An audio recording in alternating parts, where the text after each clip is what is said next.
Good evening, everyone. Welcome to the network seminar series hosted by the Center for Network Intelligence at the ECE and RBCCPS IISc. It's my pleasure to introduce today's speaker, Professor Arpan Mukhopadhyay. He will be speaking on phase transition in the two choices opinion dynamics under stochastic node failures. Professor Arpan is currently an associate professor with the Department of Computer Science, University of Warwick, UK. His research interests include applied probability, stochastic processes, algorithm design, and optimization with applications to computer, communication, and distributed systems. He has received several Best Paper Awards, including at IFIP Performance 2015 and ACM Mobihawk 2024, and he received the 2018 Rising Scholar Award at the International Teletraffic Conference for his contributions to mean field analysis of large heterogeneous networks. Over to you, Professor. Thank you very much. Thank you everyone for coming here. It's a pleasure to be here at IISc. And for the last week or so, I've been speaking with many of you to learn about the very interesting problems that you are working on. And it's really exciting to know what you're working on. And perhaps we can continue some of those discussions going forward as well. So my talk today is going to be on phase transitions in the two choices opinion dynamics under stochastic node failures. And this is a joint work with my current PhD student, Luke Meredith at Warwick. So the title of the talk may sound a little bit long and complicated, but at its core, this talk is really going to be about a very well-studied and central problem in distributed computing, which is the consensus problem. So let me begin by giving you a very quick overview of what the consensus problem is. So, there are many versions of this problem, but for the purpose of the talk, we will focus on a particular version that I'll introduce now. So in this problem, we are given a graph Gn with n nodes. Here you can think of the nodes as agents and the edges as connections between the agents. So we will assume that time is continuous, and at any given time, each node has an opinion or a value or a state which can be either 0 or 1. Yes. Slides are not moving. Okay. Can you share the entire screen? Okay. Yeah. Sorry. Yeah, no.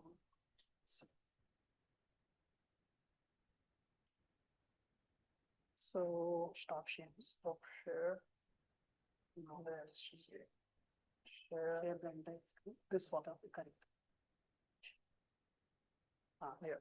Now press OK. Okay. Cross the screen. This one. Here also press OK. Okay. And cross the right. Yeah. And you can full screen. Is that okay? Yeah. You get a problem? I didn't.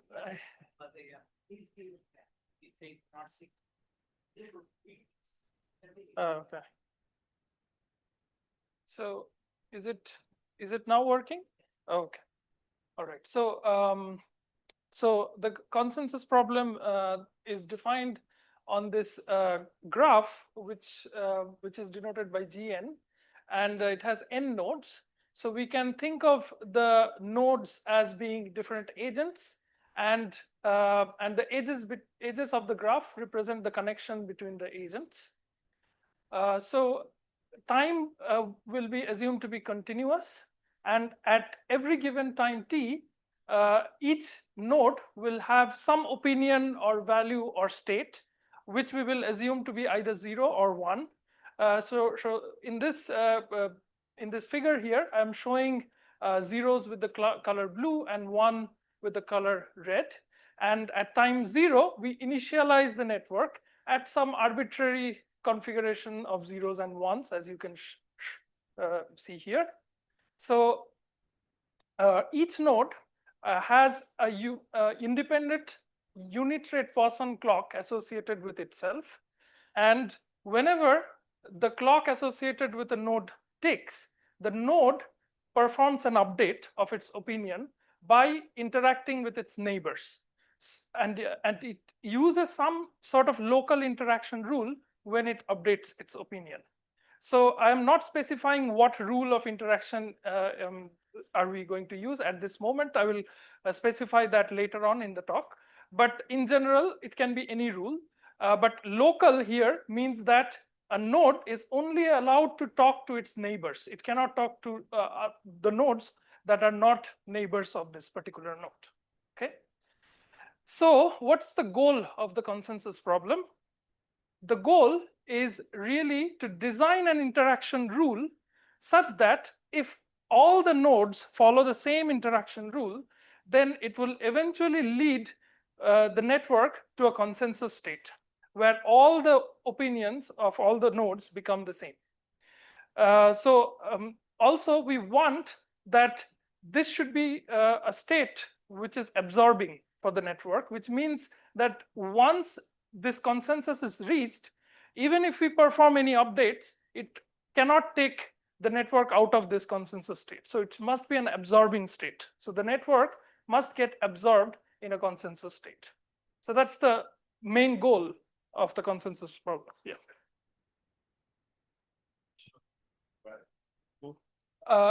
Each node switches to red. Yeah. How do you want to avoid a trivial solution? So that I mean, each node, I mean, how do you know that other nodes are red, right?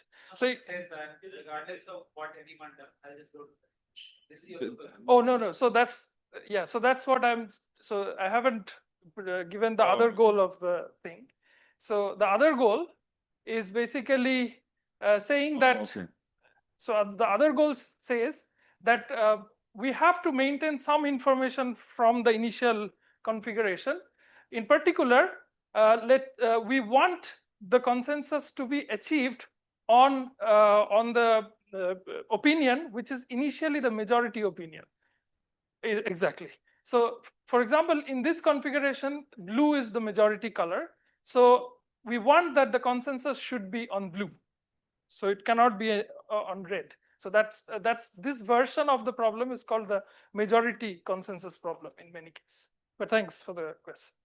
Okay, so yeah, so this is overall this is the problem. Now let's discuss some applications of consensus problem. So our motivation to study consensus problems mainly come from distributed computing.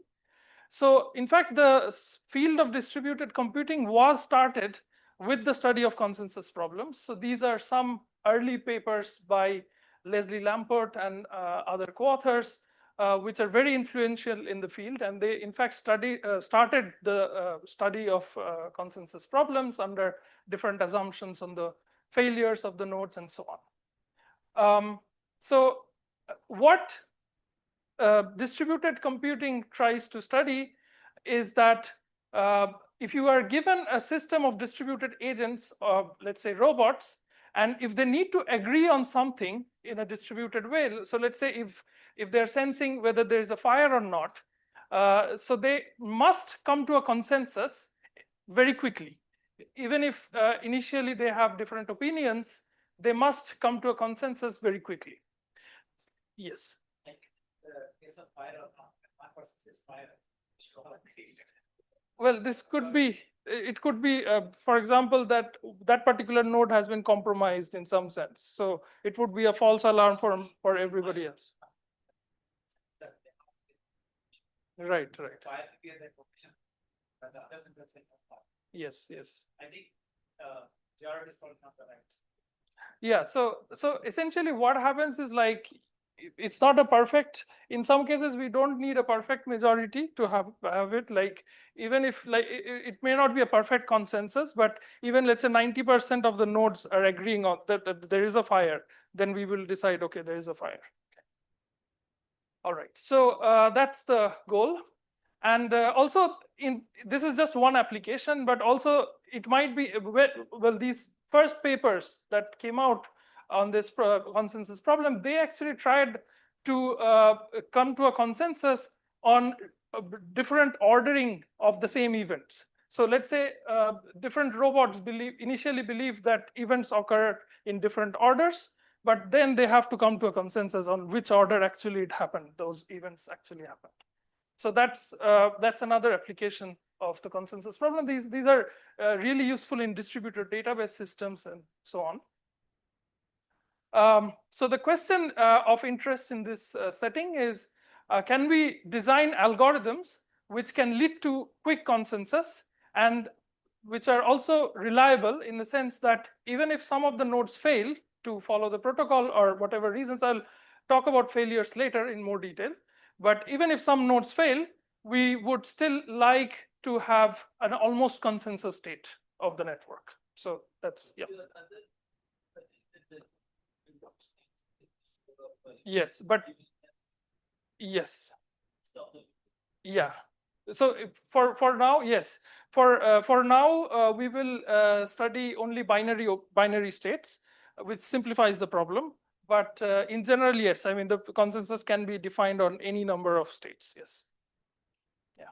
Okay, but if the number of states is larger, yes. it's computation will be better. Yes. Conceptually, so that's I will discuss that. Maybe there's something to do with I don't know. Exactly. Yeah. That's fine. Yeah. It becomes a bit messy, the analysis, but you can still do it. The qualitative results remain the same essentially. Okay. So so another application is in biology, in the study of biological networks. So so these biological networks are normally formed by living organisms which try to group together to solve a problem that cannot be solved by a single individual species. So for example, the other day I was taking a walk outside the main guest house, and I was observing the blinking pattern or the flashing pattern of the fireflies in the forest outside. And what I observed surprised me was that all the fireflies were sort of blinking completely in sync. So essentially they were syncing exactly at the same time. So I later on found out that it is in fact a very well studied problem. So what happens is that the male fireflies of same species would group together to attract a female, and because the female gets attracted only if the blinking pattern is prominent. So one individual firefly's blinking pattern is not prominent enough to attract a female, but if they group together then and sync up their blinking patterns, then somehow the females can identify their own species, and then they are driven towards the male species. So this is not just for fireflies, this is a universal phenomenon. It is in fact seen in many other species. For example, birds would move in flock, and bees would decide on a common nesting site. So in many of these sort of problems, people try to understand if there are some underlying very simple rules that can explain the emergence of these kind of collective behavior. So that's one application. The other application is in social networks. So in social networks, we are often faced with multiple competing choices. For example, an individual may want to vote for one party out of two, or it may be choosing between two different technologies. And in such cases, individuals tend to update by looking at their own past experience and also the experiences of their social contacts or friends. So the question in this context is, can the interaction between agents lead to the widespread adoption of a certain specific technology or point of view? And if so, how fast does that happen? So these are the questions of interest. Okay. So so now we have seen some applications, overall applications of this consensus problem in general. But let's discuss what are the key challenges in designing a consensus algorithm or a consensus protocol.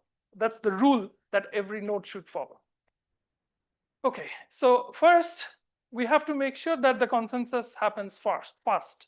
Okay, even for a network which is moderately sized, the agents should be able to quickly come to agreement. Okay, so that's the first sort of requirement.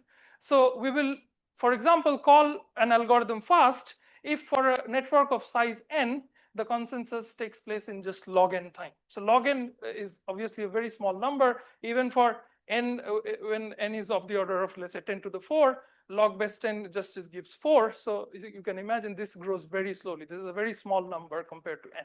So if it happens, then we will say that the consensus algorithm is fast. Okay. And the second requirement is that it should be robust to failures. So nodes, obviously, in real life may fail if they're operating in hostile environments. It can crash, lose connectivity, or may fail to follow the protocol altogether. So in such cases, we should still be able to say something about where the network is going as a whole, right? So perhaps we should be able to still say that most of the nodes that are not failing are still able to converge to the right opinion, right? So that's the kind of other goal when we design the consensus problem. So one particular rule that satisfies the first criteria, that is, it is a fast consensus algorithm, is the two choices rule. Okay, so this works very fast when there is no failure in the network. So let me describe what the two choices rule is. So this is the classical two choices rule. So what it does is the following, very simple thing. So let's say we have a network like this. So, and let's say a node wants to update. So clock has just ticked. So it wants to update its state or opinion. So what it does, it samples two neighbors uniformly at random from its neighborhood. And then it forms this group of three. So it of course takes the two sampled neighbors and it includes itself. And then among the three, there will be always a clear majority. So it switches to the majority opinion. So in this case, the majority opinion is red. So it will just simply switch to red. Okay. So and this continues forever. And it can be shown easily that if you have a connected graph and if you run this forever, at some point you will reach consensus. And so this is an absorbing state, by the way, because if you reach this consensus state, then even if somebody updates, the state will not change. It will still be at red. So it is satisfying our criterion. So why it is fast? Because of earlier works. So earlier works actually analyzed the two choices rule extensively. So for example, this paper by Krapivsky and Redner in 2003, they analyzed the two choices rule for assuming that the underlying network is a complete graph where every node is connected to every other node. And there's more recent work by Cooper et al. In 2014. They actually did a more generalized analysis on a more general expander kind of graphs. And they showed that even there, the consensus happens very fast in log n time for a network with n size. Okay. So, but the condition that we require for that to happen is that the network should be sufficiently well connected.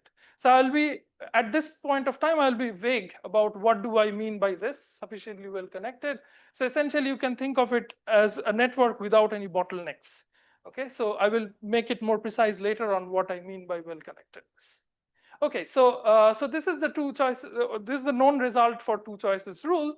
And on the right hand side here in the box, I am going to show you the one simulation run of this network on a complete graph. So I have here in this box, there are in fact 1,000 nodes, and I have initialized this population with 51% of red and 49% of blue. So red is in slight majority here. And I'm not showing the underlying graph topology here because the graph is complete. So every node can see every other node in the network. Okay. So now if you run it, so let me see. Yeah. Seems like, yeah. If you run it, as you can see, it has converged to all red. Okay, so we start with 51% of red, which is slight majority, and it will reach all red state, which is the consensus state, in very small amount of time. Okay, So here you have to take my word, but the time is scaling as log n. Okay. All right. So, sorry, what? Schedule of the update. So, so the update happens like every node has a unit rate Poisson clock. So at the tick of the clock, it becomes active and it does its update. There is no synchronous update But here. it's also some data, right? Because everybody has IID. Poisson. Yes, yes, Right? yes, right. Yes. So as the number of nodes grow, Yes, yes. This is one way of thinking about it. Another model is synchronous update, where all the nodes update exactly at the same time, and that is also sorry. Yeah, no, this is an asynchronous model, but you can always think. I mean, this is not a big difference, basically.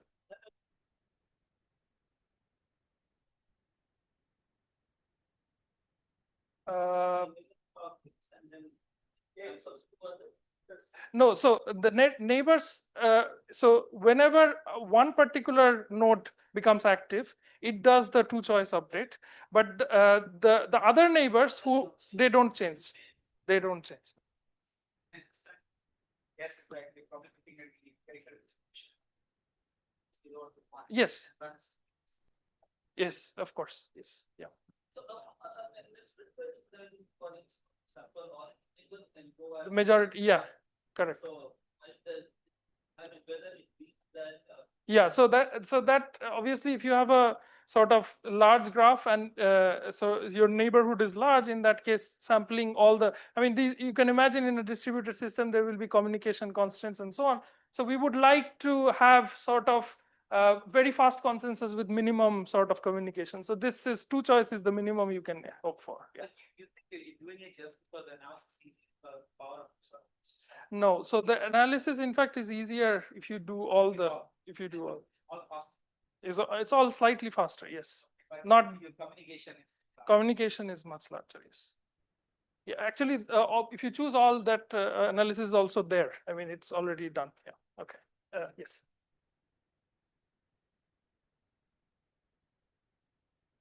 Yes. Yeah, the same thing. So you can also consider a synchronous model of update, where instead of having associating a Poisson unit Poisson clock with every node, you just say that all the nodes would do their update at the same time. So they'll look at each other and do the update. So that also leads to the little details will slightly change, but overall the results remain exactly the same. Yes. You had a question?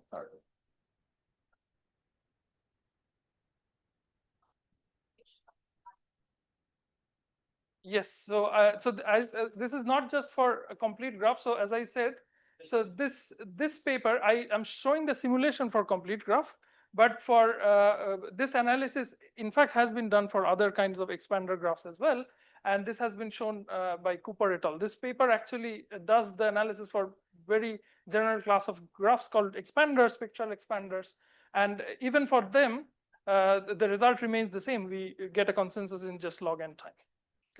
like addition Yes. is large enough to be connected, right? But that's all. What is well connected? Yeah, so that I'll come later on. I'll discuss exactly what it means in a very precise sense. Okay. Yes, with high probability. Yeah, so sorry, thank you for bringing this. Yeah, so with high probability here means that you know the probability of the time to take this much amount of time is basically going to 1, as n goes to infinity. So with high probability, any event, yeah,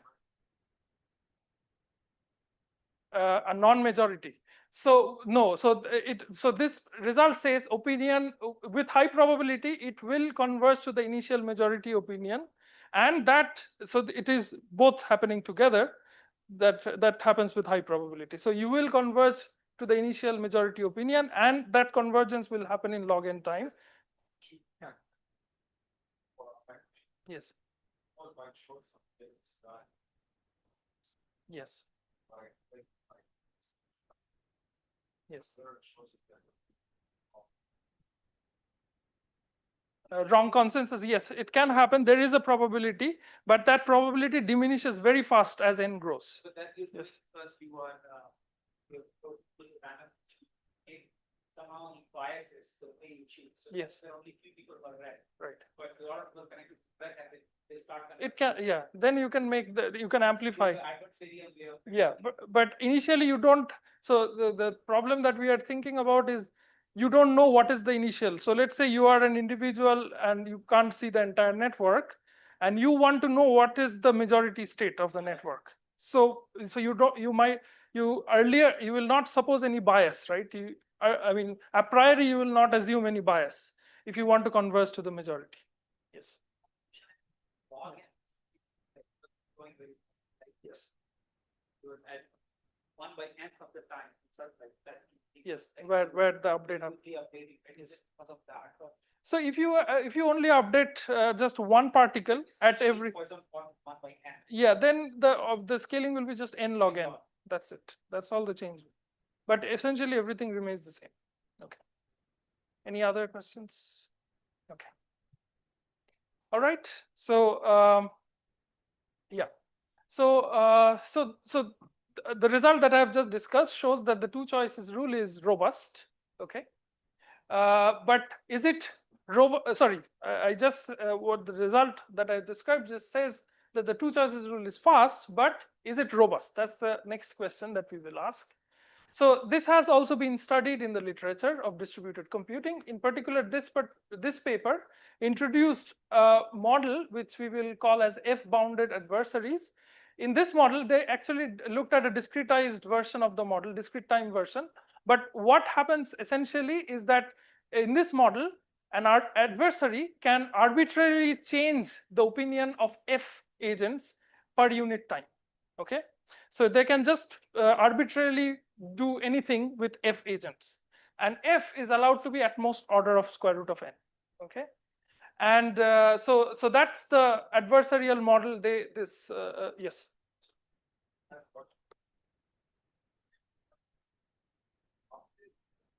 Yes, each update. So they actually do a synchronous model, not an asynchronous model, and discrete time. So every instant, all the nodes are updating, and you can change after update. You can change F opinions arbitrarily. So that's the model. Okay. So in this case, what happens was that if F is bounded by square root of n, the main result it says essentially says that the system. So they only did an analysis for complete graphs, and they said that the dynamics remains robust in the sense that all the nodes except from square root of n nodes, order of square root of n nodes, will come to consensus, because this is expected that those nodes that are failing will not be able to come to consensus. No, you can arbitrarily choose whichever nodes. So another model that has been studied in this context is called the biased model of failure. So this is another model of failure where there's this parameter alpha, which denotes a fixed probability that nodes will switch to a preferred opinion. So there is a preference for an underlying opinion, let's say opinion 1, and all the nodes, irrespective of their current opinion or current neighborhood, will simply switch to that opinion for some reason. So somehow the underlying application being that somehow some adversary has been able to bias the agents towards a certain opinion, and what happens in this case. So essentially, this was introduced by this paper here, and also there was a follow-up paper which did an analysis of this algorithm for the two choices rule. And without going into much detail, I would say that for small values of alpha, when this probability of failure is small, we observed some sort of robustness in this model of failure. Okay, so these are some. There a phase change also. Yes. Yeah, exactly. There's a phase change. But all these analyses are for complete graphs. Okay. All right. So what is our notion of failure? So this is as follows. This is our model of failure. So we introduce a stronger and unbiased model of failure. By that, I mean the following. So we still have a probability of alpha of failure, but in our case, failure means that the node will not follow the protocol. Okay, with probability alpha, it will simply stop behaving as expected, and it will just pick out any opinion 0 or 1 with equal probability half. So that's just randomly picking up any opinion, and that's why this model of failure, we call it unbiased, because it has no sort of preference towards any opinion. Okay, so for example, this node can fail with the probability alpha, in which and after that it can choose, for example, to flip to a blue color with a probability of half. So for this change to happen, the total probability will be alpha by 2 actually. Okay, this can happen at the I mean, all this picture is at the moment of a tick of a Poisson clock. Okay, just after the tick. Okay.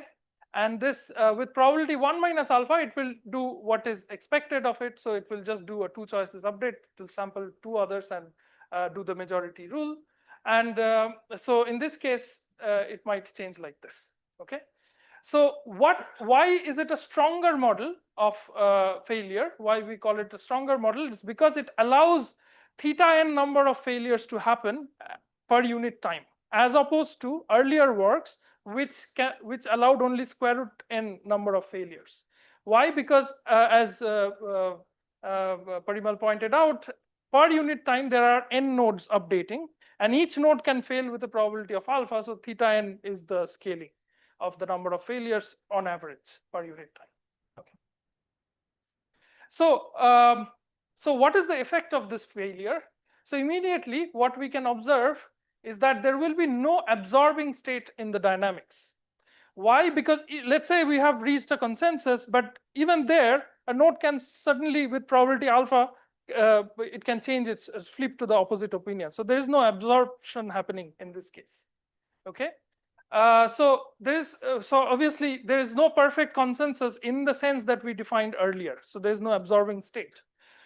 Instead, the underlying Markov chain xn of t, which basically keeps track of each node's opinion at every time t. So this becomes an ergodic Markov chain. Why an ergodic Markov chain? It's because it's a finite state space Markov chain. It can take at most 2 to the power n vector values. And you can easily show that it is communicating. It's a single communicating class, and it's irreducible, therefore irreducible and aperiodic as well. So it is ergodic, and therefore it has a stationary distribution pi n. Okay. So the questions rather are the following. So if we cannot obtain consensus in the usual setting, how can we define robustness? And then how can we say in what sense would the 2 choices rule be robust? And then we would also like to understand what is the effect of underlying graph topology on the robustness of the 2 choices protocol. So these are the questions that we will address. All right, so first thing, in order to answer those questions, we first have to look at the steady state distribution. How does it look like? Is there any property that we can exploit to understand the dynamics? No, the steady state is very complicated exactly, but these are some numerical simulations. Okay, so first of all, as defined, our model is completely unbiased. So there is no preference towards any particular opinion 0 or 1. So we can expect that the steady state distribution will be symmetric in the sense that the probability that of having a particular string of 0 and 1, which I denote by x, will be the same as the probability of having exactly the complement string 1 minus x. Okay, so if you just flip the zeros and ones, so we get the complement of x, and the probability of having x would be the same as the probability of having 1 minus x, because there is no preference towards any opinion. So that is to say, the probability of having 60% red and 40% blue at steady state is exactly the same as having 40% red and 60% blue, the complement state, right? So and that also means that if you just take the expected number of agents that are red, or let's say in one state, it will be exactly n over 2. Under the steady state distribution, this expectation will be just n over 2.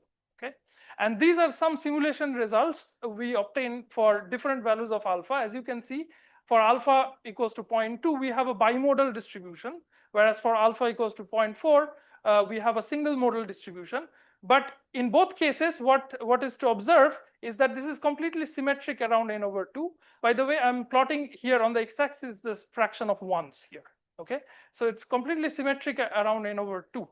And the main takeaway message from this is that this distribution does not contain any information about where the initial majority was. So by looking at these curves, we cannot tell where the network had started. So it has, once the network has reached steady state, it has forgotten where it started, right? Which is typically the case.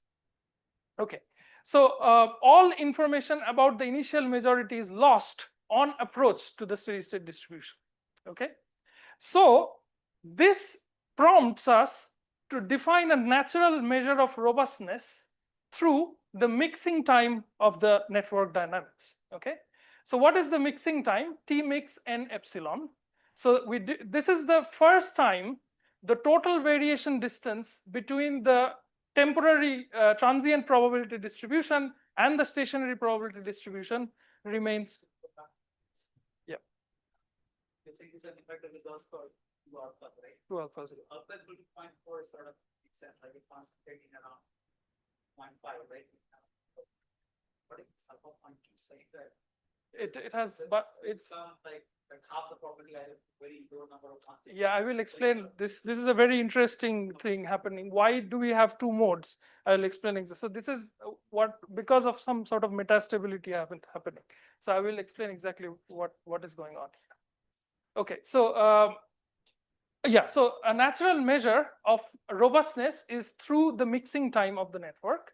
So essentially the mixing time, probably you all know, is defined as the first time the total variation distance between the law of xn of t given some initial state and pi n becomes less than epsilon. Obviously, we know that eventually the law is going to be pi n as t goes to infinity, but at time t, what is the first time when the total variation distance becomes less than epsilon? So that's the mixing time.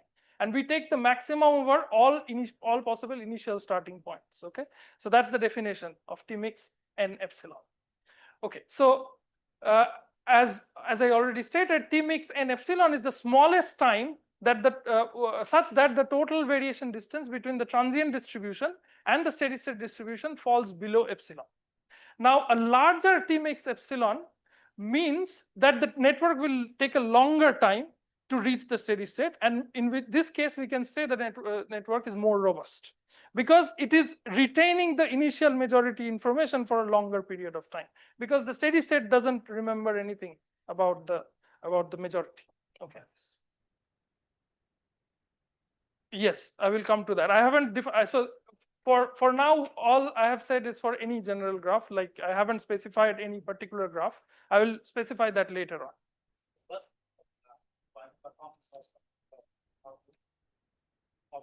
Both actually matter. I mean, the algorithm exactly also determines the convergence time, but also on what graph you are running it on. So that also determines this. Initially, you wanted to convert, right? Now you don't want. No, so converge. So there are two different notions of convergence. So I want the convergence. Quick convergence was needed when we knew that there was an absorbing state, and we wanted to converge quickly to that absorbing state. But here there is no absorbing state. With failures, there is no absorbing state, and we want to slow down convergence to the steady state because the steady state does not contain any information about the majority. What is even the point of it? Not going. No, it is not arbitrary. So that's, I will show that. So essentially, it's going to a very specific sort of configuration in the long run. Although it's as you say rightly so, that the stationary distribution is just symmetric. It doesn't contain any information. But we will see that there is a regime where things will actually behave in the right way. All right, another measure of consensus is the first time when the initial majority is disrupted. What do I mean by that? So let's say I start the network with a majority of red. So this is the first time when the blues become a majority. Okay, so that's another measure of robustness. When is the first time this majority is disrupted, initial majority is disrupted? So the longer that time is, the more robust the network is, and that's defined through this here. This is slightly complicated to perhaps look at, but this is not complicated at all to understand. So this is just the first time this product becomes negative, and 1 transpose xn of t is simply the number of nodes with color 1 or opinion 1, and if it starts below n over 2, then we want the first time when it becomes above n over 2, and vice versa. So that's the definition. Okay, so higher t_n½ means more robust. All right. Any questions so far on the robustness measures? Yes. Yes.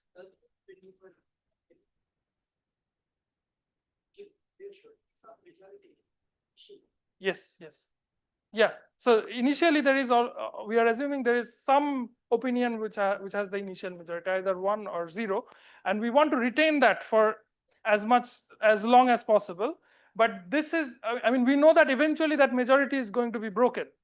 But the longer we are able to maintain it, the better it is. So that's the time that captures this. All right. So the rest of the talk, so if you have understood everything till now, so I will, for the rest of the talk, I will analyze these measures of performance for 2 different cases. First, I'll treat the easy case, which is the complete graph, where Gn is assumed to be Kn, which is the complete graph. And the second part will assume that the graph is belonging to some other families of graphs, which I'll specify later on. But one of the main advantages of considering Gn as Kn is that in that case, you don't have to keep track of individual agents' opinion. You can just take the total number of ones in the network, which I will denote by n of t, and that itself becomes a Markov chain. And in fact, this is not just any Markov chain, it's just a simple 1D birth-death process on this 0 to n state space. Okay, so it's a 1-dimensional birth-death process, but it's slightly more complicated to analyze because the transition rates are dependent on the state. So it's not like a symmetric or state-dependent easy Markov chain to analyze. Yeah, so in this case, this is a Markovian descriptor when the graph is complete, because you can imagine all the neighborhoods are the same basically. So you can just keep track of how many ones are there in the net. But for other families of graph, the things become more challenging. So in that case, you have to keep track of every individual agent's identity 0 or 1. And there are 2 to the n such possible states, vector states. Okay, so let's focus on the complete graph case. All right, so I will state the main result first, what our main result is for complete graphs, and then I'll explain. So for alpha less than 1/3, we can show that the mixing time and the t½ n both grow exponentially with n. Okay, so it says that t mix epsilon is at least exponential in n for any constant epsilon, and t½ n is omega of exponential of n with high probability starting from anywhere other than the central node. Obviously, if you are already at half, then there is nothing to be done. But if you start anywhere else, then it will take you exponentially long time to disrupt the majority.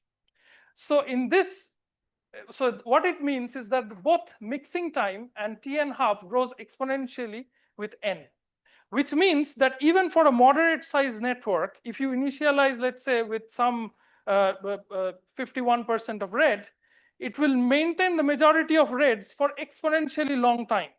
Okay, so normally, why this is interesting is because normally nobody would run a network for infinite amount of time. You stop it at some point and you observe the state. Whatever is the majority, you are happy with that. So if you're starting with more than 50% of red, then you are able to maintain that for exponentially long time. And so even for a large simulation window, if you stop it, we will see that red is still the majority. So that's the advantage. And then for alpha above 1/3, we see a completely opposite behavior. So that's why we call this a phase transition. So below alpha 1/3, we have an exponential scaling of these quantities, whereas just above 1/3, both of these become log n, which means that the chain will mix rapidly and the disruption will also happen rapidly. So the expected time will be log of n. Okay. So basically, the system is not robust in this case because it gets close to the stationary distribution in just log n time, and the stationary distribution does not remember anything.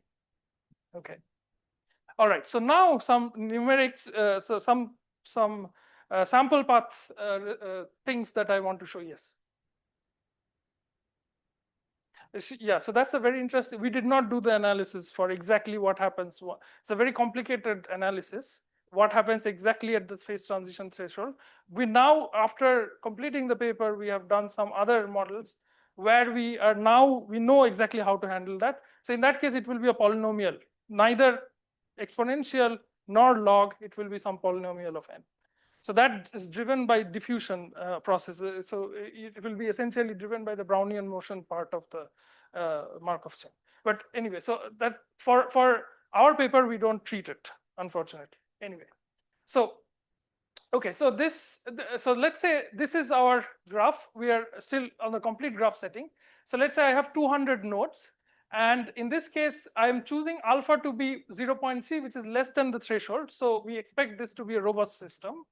And we initialize the network with more reds, so 51% of reds and 49% of blues. So now I will run the two-choice model with failures, okay, and see what happens. Okay, so remember my alpha is less than the threshold, so I would expect that the majority of reds should be maintained for a long time. So let's see if I can start the. Okay, yeah, that's it. So as you can see, the colors are changing, but we are starting from 51%, it almost immediately shoots up to 80% and then stays there for exponentially long time. So if you have, this is for n equals to 200, and I could not see like any deviation from this, even if I have run it for hours, this simulation, okay? And if you imagine a larger graph, more than 200, this will be almost impossible to observe anything else. But, so this is the robustness, this is expected from our theory, but I want to make a point here that if you have n smaller, then there is a hope that I might simulate it beyond exponential time, right? For n smaller, exponential of n will be also smaller. So this window might in fact be longer than just one exponential, right? So in that case, what happens? So I take n equals to 100 in this case, which is a smaller number, and I run exactly the same thing. So alpha is 0.3, and this is less than 1/3, and I start with 51% of red. So then, okay, let me start the process again. So this is what happens. So if we observe the system beyond, so this is sort of for this n, this is sort of the exponential window. Okay, and if we observe it for more than this exponential window, we see oscillations. Okay, so the system essentially oscillates between two opposite majorities, and this is in classical statistical physics, this has a name. This is called metastability. So essentially what happens is that and this is precisely what is responsible for this double mode stationary distribution, because when you are here, you're adding mass to this part. When you're here, you're adding mass to this part, and there's nothing in between. So this is like just oscillating between these two extreme majority. So either you're here, operating here for some exponential amount of time, and then you're switching back to this point, and then again being there for exponential amount of time. So yeah, so this, yeah, exactly. So in the mean field sense, you cannot prove that there is a unique sort of distribution because there is no exchange of limit there. Okay, but you can still prove certain things, but we are not going in that direction here. Everything is finite for our case. So all the results are for finite n. Okay, So this is the metastability phenomenon, and what is formally known as metastability is the following. So for larger time scales, if you observe the system, you see these oscillations happening, whereas for smaller time scales, you don't see any oscillations. You see the system has attained its majority. So this sort of behavior of the system dependent on the time scale of observation is called metastability. If it changes based on which time scales you are observing on, that is known as metastability. All right, and yes.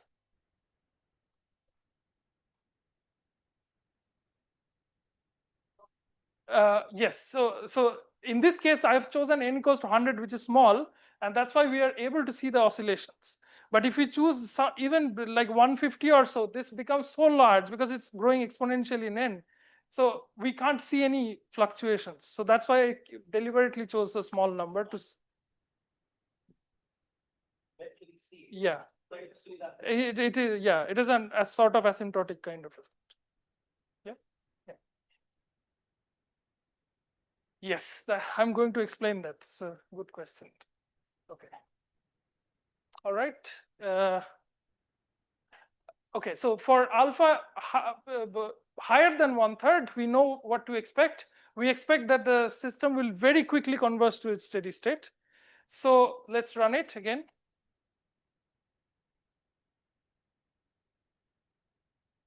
As you can see, we started from in fact 80% of red, but it suddenly dropped very quickly in log n time, and then it's hovering around 0.5. And that's exactly what we expect, because essentially we are sampling from this distribution when we are here, because this is symmetric around 0.5. So all this wiggling is around 0.5 essentially. So we have very quickly reached the steady state distribution. For alpha just above 1/3, we see this pattern, right? Okay, so why 1/3? So this is the intuition. So 1/3 is not a magic number. That's what I want to convince you. It can be different if you change certain parameters. So to understand what is the intuition behind this phase transition, we have to look at how the fraction of nodes with opinion 1 changes in the network. So let's call ynt that fraction. So n of t divided by n. So that's the proportion of ones in the network. And let's say we define this infinitesimal drift. So what is the infinitesimal drift? You might have seen this in any Lyapunov drift analysis. What we take is the rate of change of ynt with time, with respect to time. We take the expected value and condition it on the current state y. So this essentially measures the expected rate at which this fraction of 1 is increasing when your given state is y. Okay, so that's this function. So this is obviously dependent on n alpha and the current state y, all those things. Now we can explicitly compute this function for this model, because we know exactly what the dynamics is. We can compute the rates, and this is essentially the positive rate of going up minus the rate of going down. That's the rate of overall going up, net rate of going up essentially. And so if we do that calculation, I'm not going to show you the details, but if you do that, you have to trust me that this becomes a cubic polynomial in y. Okay. And for alpha less than 1/3, the cubic polynomial have 3 distinct real roots, which I'm showing as these dots in this figure here. And because of the symmetry, this root and this root will be exactly symmetrically opposite to one another. So if this is r, this will be 1 minus r. And we will also have another root at exactly half. Okay, this is because of the symmetry. All right, so this is exactly how the drift looks like, and these are the roots. Rm is exactly half. And what is important about this figure is to look at the direction of the drift. So if you are below this point, this first root, then the fn alpha of y is positive, which means that you are driven towards the root because the drift is positive, so increasing. So the number of proportions of ones is increasing in this part. But if you're on this side, this expression becomes negative. So that's why this is negative. And so you're again pulled back towards this root. And so essentially what it means that if you're anywhere here, you're attracted towards this route. Wherever, so this pointers are basically where you're attracted to. If you are on the left-hand side of this middle route here, you will be always attracted to this route. And if you are on the, similarly, if you are on the right-hand side of the route, you will be always attracted to the right route, okay? So essentially, this is what is responsible. So that means that if you start your network with less than half being, let's say, red, okay, so blue majority, then you will essentially very quickly go here at some point. This is the region of attraction of that thing, that population, and you will be steady here for a long time. And that's what we were seeing in the plots. And very rarely, you will, because of just random attempts, you will cross this barrier and go to the other region of attraction, in which case you will just go there. So that's why you see that oscillations happening. Okay, so but those oscillations are very, very rare, because these are, as n becomes larger and larger, these attractions become much more stronger. So it will take you exponentially more attempts to go and cross that barrier and go to the other side. Okay. All right. So this is for alpha less than 1/3. And for alpha above 1/3, this is, we suddenly lose two roots. We have only the central root of this polynomial. And below the central root, the drift is positive, which means that you are being driven to the root. And below the root, the drift is negative. So you are again being driven to the root. So essentially, this now becomes the global attractor. So wherever you are, you're always attracted to the central root half. And this is why we get the single sort of bell-shaped curve for the stationary distribution. And also, why log n? Why do we have the log n sort of bound on the mixing time? Is because it also satisfies this property, the sort of reverse Lipschitz property in some sense, that the difference of the drift at y1 and y2 is at least c times y1 minus y2. It means that if you start two independent Markov chains at two different y1 and y2, their distance basically decreases geometrically as a function of their current distance, and therefore they very quickly meet and mix together. So that's why the mixing time is log n. Okay, so that's the intuition. I'm not going into any detailed math more than this. Okay. All right, so now I'm going to convince you that 1/3 is not a magic number. So we can do the same analysis if you just change from 2 choice to 2k choice. So instead of sampling 2, we are sampling 2k, which is an even number. And therefore, in that case, what changes is the polynomial, drift polynomial. Earlier, it was a cubic polynomial, easier to handle. But this is now becoming a k plus 1 degree polynomial, I think. Yeah, or 2k plus 1, I don't exactly know. But yeah, so it's much higher degree. But what is remarkable is that this polynomial still has exactly 3 roots inside that, at most 3 roots inside that 0-1 interval. So the behavior of this system is no different qualitatively from the 2-choice case. And in fact, in this case also, we can precisely compute where the bifurcation takes place. And this is the threshold. So this is, if you put k equals to 1 here, you will get 1/3. But if you put k equals to something else, you'll get some other number. Okay, so and the most important thing is, it increases as k increases. So it means that the threshold beyond which you lose robustness actually increases as you sample more and more people. That's expected, right? Okay. So this is everything about complete graphs. So we have shown that there are 2 distinct phases of this system depending on what alpha you choose. And the dynamics is heavily driven by the drift function, which undergoes a bifurcation across the threshold alpha value. Okay. And we now ask what happens if this model is placed on other families of graph. How long do I have? Do I have still time? Should I continue? Okay, yeah. I just want to discuss the results for more general graphs. Is that okay? All right, because this is the most interesting part, basically. Okay, so all right. So this is what I have done so far is for complete graphs. But what happens if you are on general graphs? Now it is no longer sufficient to just keep track of the number of ones. you have to look at the detailed vector valued process. So how can we analyze this process? It turns out that it's extremely difficult to do this analysis unless you put some assumptions on the graph structure, and that's exactly what I'm going to discuss now. So I'll put two assumptions on the sequence of graphs that we will consider. The first of which is called the spectral expansion property, and the second is degree homogeneity property. So this is second one is actually easier to explain. So let me explain that first. So that says that the Dmax by Dmin, so that this is the maximum degree over the minimum degree. This must be bounded by some constant theta for all n. So we don't want the degree to be very heterogeneous across different nodes. So that's the first. That's the second property.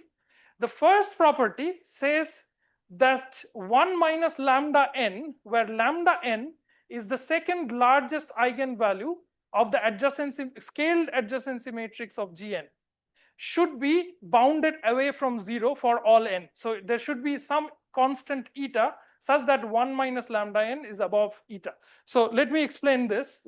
So first of all, what does this mean, scaled adjacency matrix? So you must know what is an adjacency matrix of a graph, right? It's a 0-1 matrix, only one where there is an edge, right? So what you do when you scale it is you divide each row by the summation of that row. So basically you make the row sum to be 1. So you make it a stochastic matrix, but it's also a symmetric matrix because if ij is an edge, gi is also an edge. So it's a symmetric stochastic matrix. So obviously for that, the highest eigenvalue is 1 because it's a stochastic matrix. And the second highest eigenvalue is what we denote by lambda n. So this is basically the spectral gap, 1 minus lambda. So first highest minus the second highest.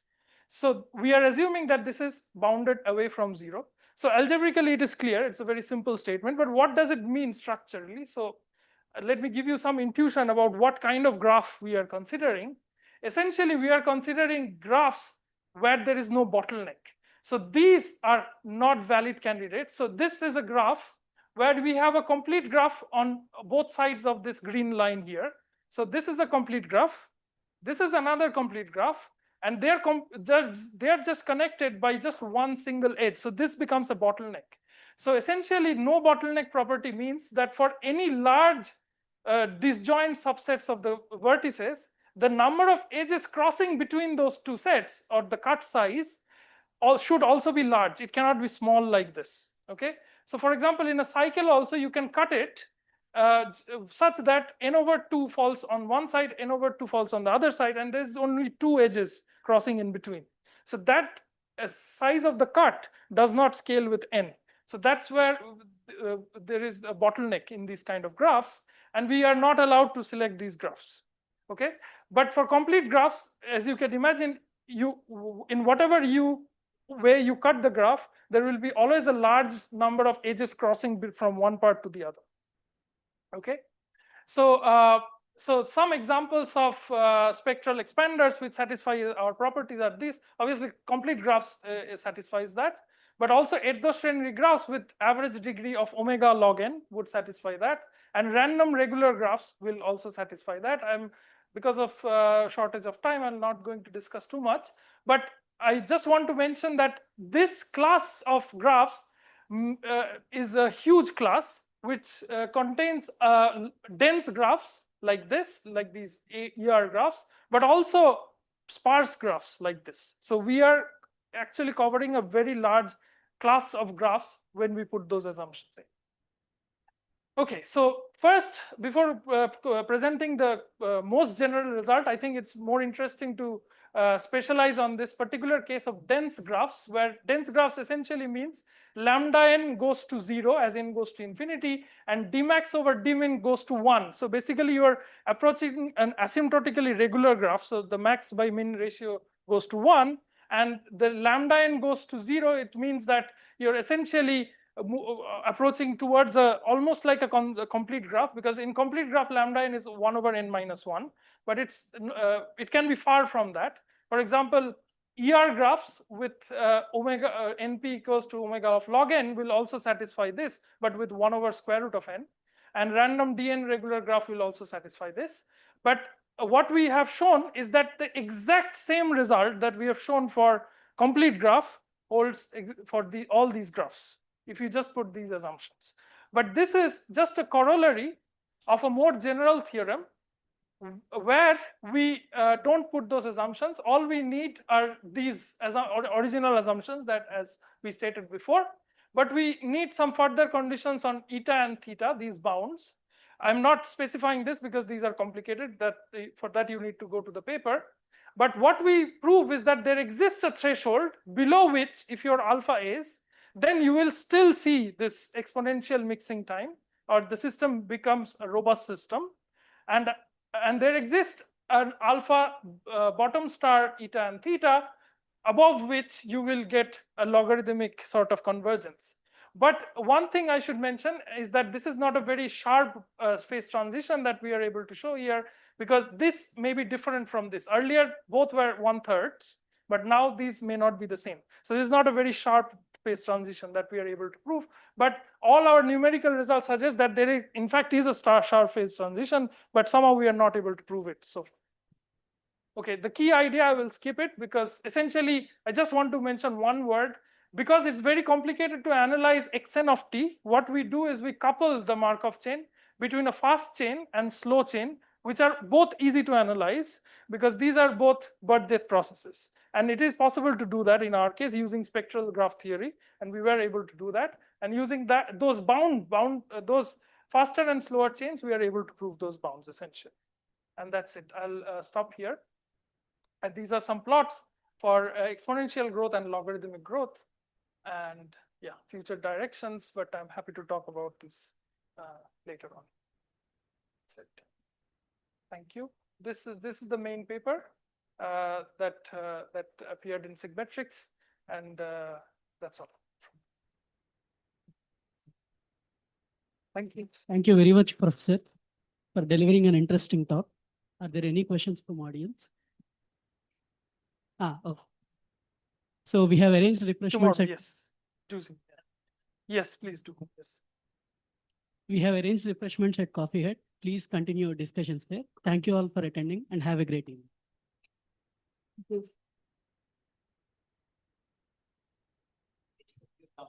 No, that's all right.